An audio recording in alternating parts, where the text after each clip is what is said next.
Welcome back to Around the Acorn Sports, and happy holidays! As the year wraps up, I'll be joined alongside Ben, Colin, and Jordan, where we will be discussing sports on the national level and around the CAA. And it all starts right now.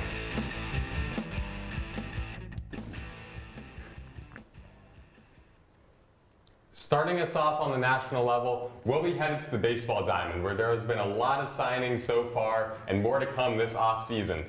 Ben, I'll go ahead and start with you. What do you think Blake Snell going to the Dodgers changes the MLB landscape, and do you think there may have to be a salary cap implemented in the future?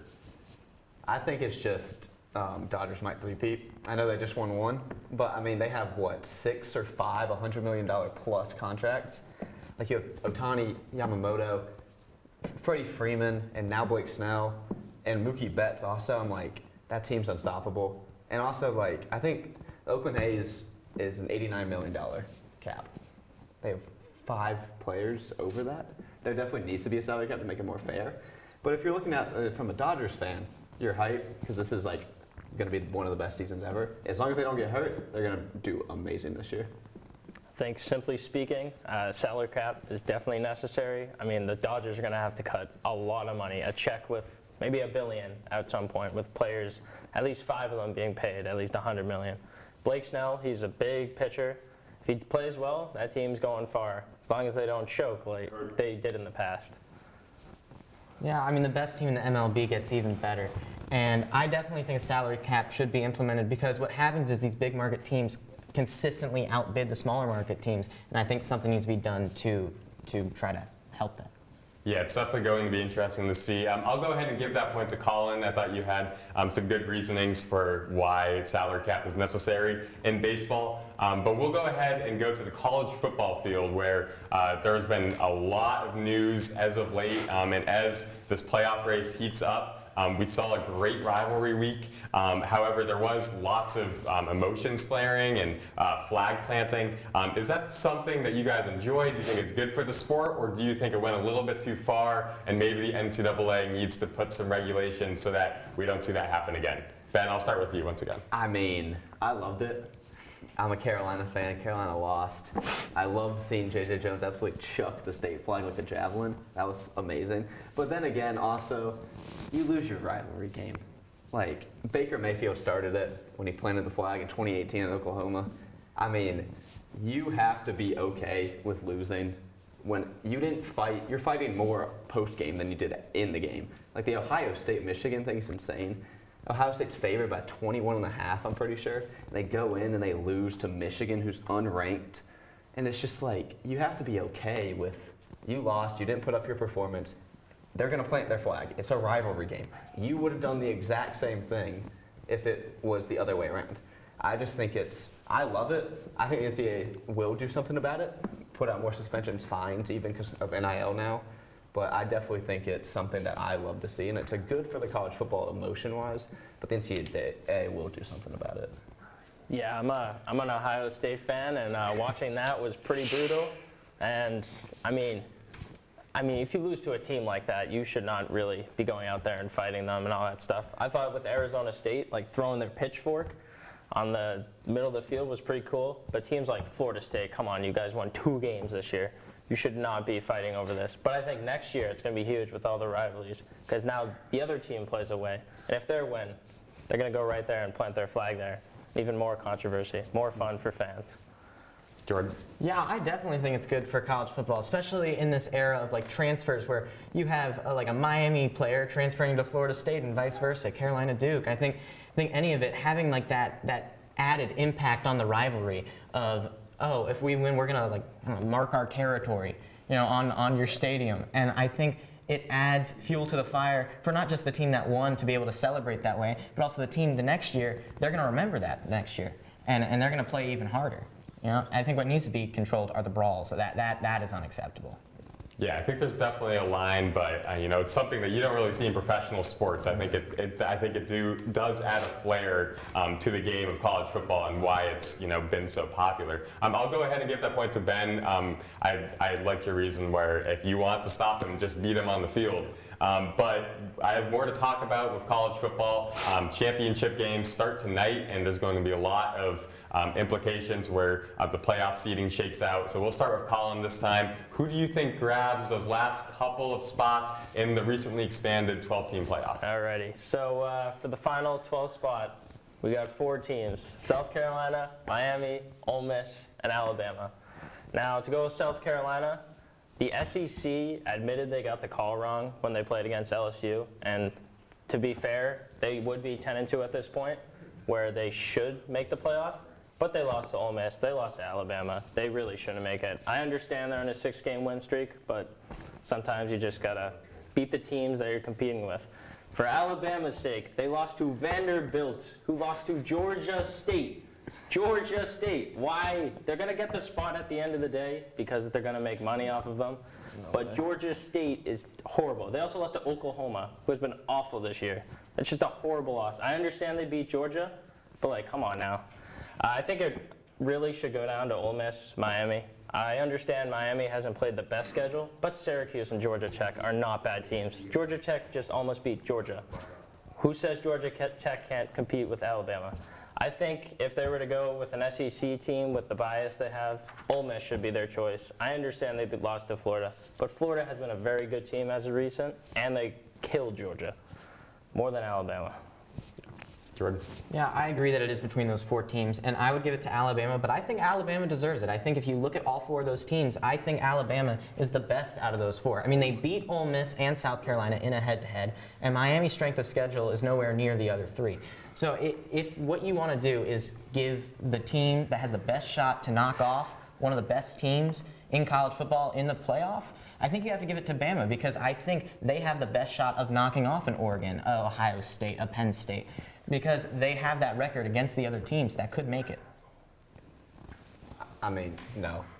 just no. Straight up no. All right. If you look at those 4, what is the difference? 3 3-loss teams, 1 2-loss team. I get it, Miami, not the greatest strength of schedule, but what Colin said, Georgia Tech and Syracuse are not bad teams. I mean, Georgia Tech went to what? How many overtimes? 8 with Georgia? It was one of the greatest games I think I've ever watched in that. But Miami has Cam Ward.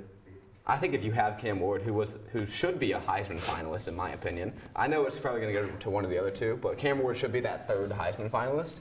He is easily the best player in the country on those teams, and it shouldn't even be close. Miami has 2 losses. They should get in.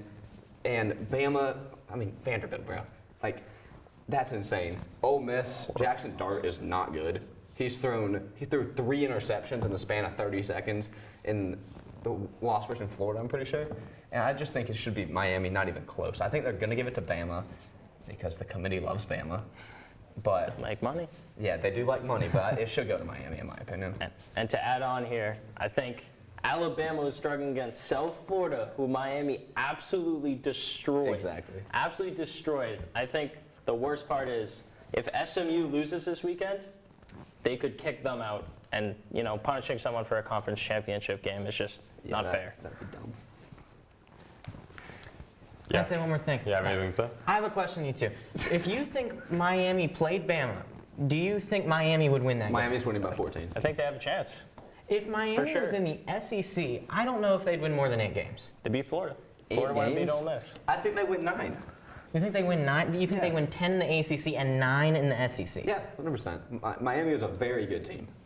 They were ranked top 10 the entire year. Cam Ward is having one of his best years ever, coming off of Washington State. I mean, I'm a big Cam Ward fan, but like, I don't think Jalen Milroe's that good. I don't think Bama's coached well by DeBoer.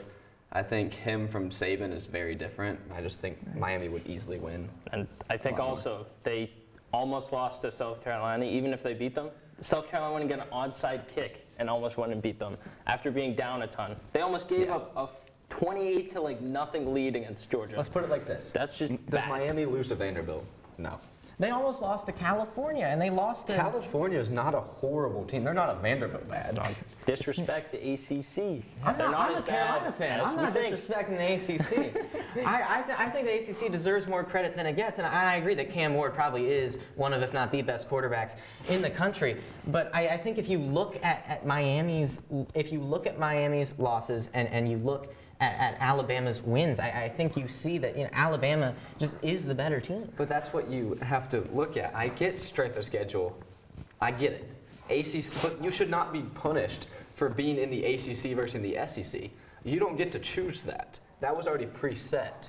And Miami's not going to switch to the SEC for like another 4 years if that even happens. Hope they don't. And it's literally Miami has 10 wins, Alabama has 9, Miami has 2 losses, Alabama has 3. If you're looking at wins and losses, Miami has the better record. And that's what the committee said they would focus on more. They said they would focus on record first thing. And to see Alabama already in that 11th spot, because Arizona State's the 12th right now, I just don't get it. So Army's better than Bama and Miami, because Army has 1 loss, right? Yeah, but that's a group of 5. I'm talking about Power 4. All right, I'm just saying, I don't think record, you have to also take into account strength of schedule. Yeah, 100%. It's one loss difference, Yeah, but they lost to Vanderbilt and Oklahoma, who were both, 6 and 5 win teams, or 6 and 6? I'm not gonna lie, Georgia Tech and Syracuse are ranked pretty high on the SP+, and they really are not that bad of the teams. I don't care. Alabama's losses are so much worse when you lay it out. I mean, I'm gonna be fair here. Alabama should not make it. A lot of bias here. I do not like Alabama at all. I'm gonna be honest here. Miami or Ole Miss should be the team in. And if they kick out SMU after they lose, I think even Boise State should stay in. They almost beat Oregon. That would be horrible. Yeah, it would be. Yeah, I think Alabama's losses were definitely some of the worst in the SEC. So I'll give that point to Ben there. Jordan, I did agree with what you said. The Bama did have some impressive wins this year, while they still might get in, I do think Miami deserves it a little bit more. But we're going to go ahead and shift our focus onto the basketball court as we saw the NBA Cup knockout rounds are finalized. So 8 teams remaining in this in-season tournament. Jordan, we'll start with you. Who do you have winning this all? Give me the Mavericks. I think Luka is arguably the best player in the NBA. And this team, they went to the finals last year. They've proven that they can win on big stages. And obviously the NBA Cup is no NBA Finals. But you look at Luka, you look at Kyrie, and they have a solid supporting cast with some veterans like Klay Thompson and PJ Washington, and also some good young guys like Lively and Hardy. I feel like they definitely have the best chance, in my opinion. I mean, I agree with you. I love the Mavericks here, but I also love the Warriors. You have Steph Curry. Yeah. I'm going to say it again. Steph Curry is absolutely willing this Warriors team. He is completely in control of the basketball. If he has the ball in his hand and it's a 2-point or a 3-point game, it's going to be either a win or a tie game. I think if they can put up some good defensive numbers like they did at the start of the year, they started to fall off just a bit, but they went 3-1 in their group. Which has the Mavericks in it. I'm pretty sure both those teams from that group made it, both 3-1. But I think the Warriors have a slight edge. Yeah, Luka's great. Kyrie's really good. It's either the Warriors or the Mavericks. I'm going to slightly give it to the Warriors. Well, I'm going to go with a completely different team here. I'm going to go with the Def and the Rockets and the Younglings. I think Sengun, Van Vliet, they're playing great. They got Ben Thompson, Tari Eason, Amen Thompson. They go out there, they play defense. I understand these guys have Steph Curry, Luka. They're big superstars. But they really do not have much outside of it. They have Kyrie, Clay's, he tries to shoot it a little bit. But I firmly believe that the Rockets have a chance. They're playing great this year. They have a good coach. Used to be the Celtics coach, as I'm a fan, but, but either way, I think Do you think James Harden will be able to keep up this hot start even at his age, is the question. James Harden is not on the Rockets. Oh, yeah, shoot, sorry. He's on the Clippers. That is very true, but he's doing well. That was a while ago. But I'm going to go ahead and give that to Jordan. I just liked your point about the Dallas Mavericks. I think they went to the finals last year, and they'll have a good chance to win. But we'll go to the NFL. We saw a great game on Thursday Night Football. The Lions beating the Packers 34-31, and the Lions clinching the playoffs. So what were your guys' takeaways about that game? And do you think the Lions are a legit contender? A legit contender. They're 11-1. If they don't win the Super Bowl, I'd be shocked. Chiefs are also 11-1. I don't care about the Chiefs. Patrick Mahomes has not been good. Jared Goff, man, I'm going to give you a nice little Christmas reference. Buddy the Elf chucking all the snowballs, that's Jared Goff. 41 passes in that game. Their running game did not do well. Jared Goff stepped up, 3 touchdowns, 1 pick. Wasn't a great interception, but it's still, he is carrying that team. If you would have ever expected Jared Goff to be on the best team in the league when he got drafted, and even at number 1, he was not that great on the Rams except for that 1 Super Bowl run. I think their backs, Jahmyr Gibbs, David Montgomery, really, really good. Got Gibbs on my fantasy team, put up 19 for me. I'm very, very happy about that. And then Jamison Williams coming back from his suspension of PEDs, played very well, 5 for 80, great game. I think Montgomery needs to step up his running a bit more. He's not being as explosive as he can be. He is a power back, but I think he's a lot more explosive than he's being right now. He's being a bit slow getting through the gaps. But I think this team should win the Super Bowl. I'd be very shocked if they did not. Yeah, the Lions have been the best team in the NFL so far this year. The Packers put up a fight every time they play them. But you see, Sonic and Knuckles don't even play well. They don't even play well. Montgomery, horrible rushing yards. Gibbs, he got a touchdown, but nothing much from them. Amon-Ra wasn't much better, but Jared Goff's still getting the ball out. Tim Patrick, man, he's an underrated player. He went out there, he scored 2 touchdowns for them. And, they're making it work. Dan Campbell's making good play call, even if it's 4th and inches with 40 seconds left and in field goal range. But looking on the Packers side, Jaden Reed's just out there running cardio for fun. Based off, he did not get a single catch. Tucker Kraft, he's a sneaky weapon on that offense. Getting another touchdown, couple yards. But yeah, Christian Watson had a big game. All around, great game, 34-31. Jake Bates in the clutch. He's hitting all his field goals, and it's his rookie year. Yeah, it was a great game. The Lions are definitely legit. I don't know if they are the favorite for the Super Bowl. If they're the Packers are a good team. If they're letting up 31 points to the Packers, I don't know what they do against the Ravens or the Eagles or, on a good day, even the Chiefs. I think the Packers are, 9-3 now? Packers are good. I just don't know if they're at that caliber of teams that are going to win the Super Bowl. You know what I'm saying? So the Lions. That's a fair point. The Lions are very, very good. Don't get me wrong, but I don't know if I had to put money on the line who I think's going to win the Super Bowl. I don't know if I'd go the Lions, but they are a great team. Who would you go with? Give me the Bills. Really? Give me the Bills. Okay. It's a fair take. I think with the Lions also, Aiden Hutchinson, that's a huge loss. If they still had him, I think they're Super Bowl favorites. Their they're defense gonna has win. been elite, Unless even though they dropped. the refs help out the Chiefs, but Yeah, I don't think the Chiefs win. And I'll give that point to Colin on that one. But Jordan, we'll actually start with you on this next question about NFL MVP because the Bills quarterback, Josh Allen, is quite possibly the front runner.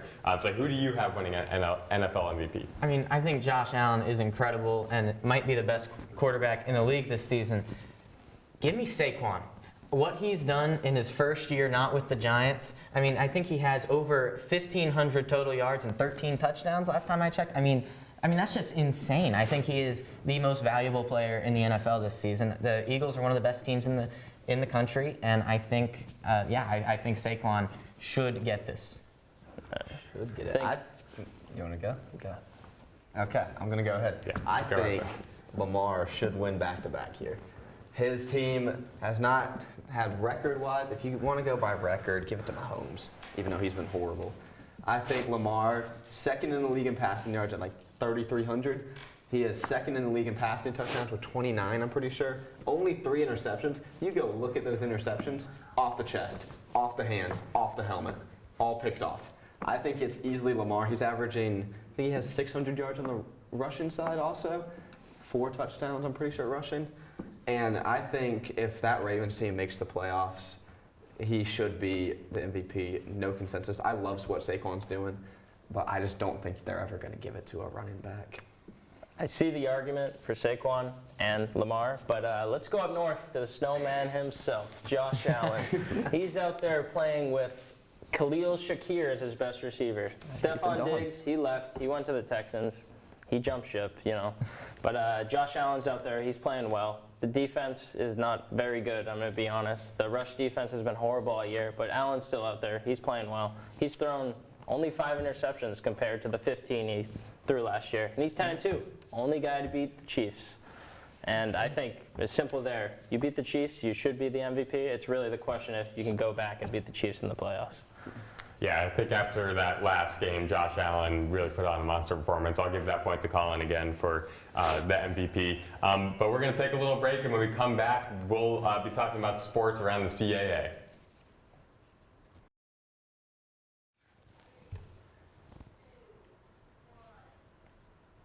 Welcome back to Around the Acorn Sports, where we'll be shifting our attention to the CAA and Elon's basketball programs. We've had a great start to the year for our men's team. Big wins over Notre Dame, UPenn, and Navy. So do you guys think that Elon men's basketball is the team to beat in the CAA?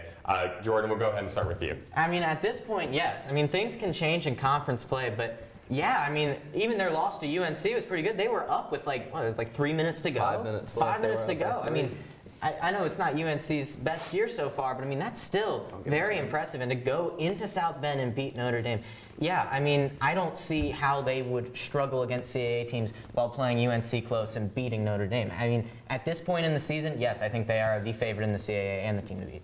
I mean, Billy Taylor and that team went right into Notre Dame, his alma mater, and went and beat them.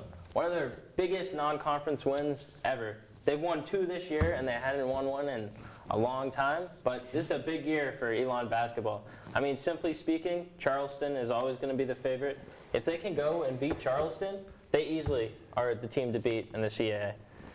Yeah, I mean, like Colin said, Charleston's really, really good, but they're having a down year right now. I'm putting out a prediction. Elon's making March Madness. I'm just going to say it. I think that win against Notre Dame is saying something. If we win the CAA, which I think we should, we're in no matter what. I mean, I think it's going to be Charleston, Elon in that final. Whoever wins is going. I think even whoever loses has a chance. Because I don't see, I mean, Elon, they've had some really good wins. But, man, they got to beat Gardner-Webb. They got to beat Maine. Have to beat the teams that we you got have to to beat. beat the teams you need to beat. Yeah. You were not expected to beat Notre Dame at all. But you go in and win. That's a huge win. Next game, you lose to Maine. What is that? CAA conference play will be huge. If you go out there and you're beating teams, keeping the record high, you have a chance. I'm marking that Charleston game. There's one here. I'm definitely going to be at that. I'm just saying, if we beat Charleston, I think we're going to March Madness. That's all I'm saying. Nick Dorn, not going to be here next year. Why not just go to March Madness here? Yeah, it's going to be a big one. I'll go ahead and give that point to Jordan. I just think that Elon has done a good start, and as of right now, I mean, they're ranked the highest in the CAA, so, you know, according to the NCAA, they are the team to beat in our conference. But we'll be kind of building off that. Who do you guys think is the most impactful player for this team and has led to this historical start? Colin, we'll start with you. I think it's a team effort overall. I think all these players are playing awesome. I think Matthew Van Comey's coming in as a transfer. He's getting boards. He's getting blocks. He's out there playing. We got Simpkins, the twins, the chemistry. It's amazing. The twins are playing awesome. They're averaging at least 15-plus points a game. They're out there playing well. And then Dorn, 3-point, it's beautiful. See him knocking down threes. I mean, we almost beat UNC. They all went out there. They played awesome. And simple enough, I think with the way they're playing right now, I think if the team stays together, we got Wofford tomorrow night. You just say Wolford? Yeah. It's Wofford. Wofford, whatever. I mean, I'm just going to build off that. I mean, yes, I love it. The 7'4" guy, Van Komen. He's just doing cardio, man. He's getting boards, he's getting blocks. But first in UNC, I was at that game. I've never seen a big man run that much down the court. He's not used good for spacing. I think if you can utilize him to be better in a pick and roll game, like versus UNC, they don't have a big. Like I'm gonna go on a tangent. UNC sucks. I'm a huge UNC fan. They don't have a big, and I'm pissed about it. Yeah. But it's literally Van Komen did not touch the paint that much versus UNC. I'm pretty sure I looked at his stats because I thought he was gonna eat.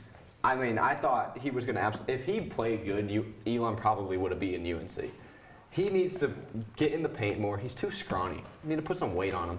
He's 7'4". Just go up, get the ball. Either you dunk it or you do a hook shot. But I think if they utilize him how they need to, he would be easily the most impactful player. But right now, I think it's Dorn. I mean, he is shooting the lights out. He is the only reason why we beat Notre Dame. He popped off in that game. I think if he can continue to shoot at a high clip that he's shooting, it shouldn't even be close. I think he'll be easily, probably the MVP of the CAA, Player of the Year. I think that would be his ceiling. 82 net ranking. Let's get it up. Jordan.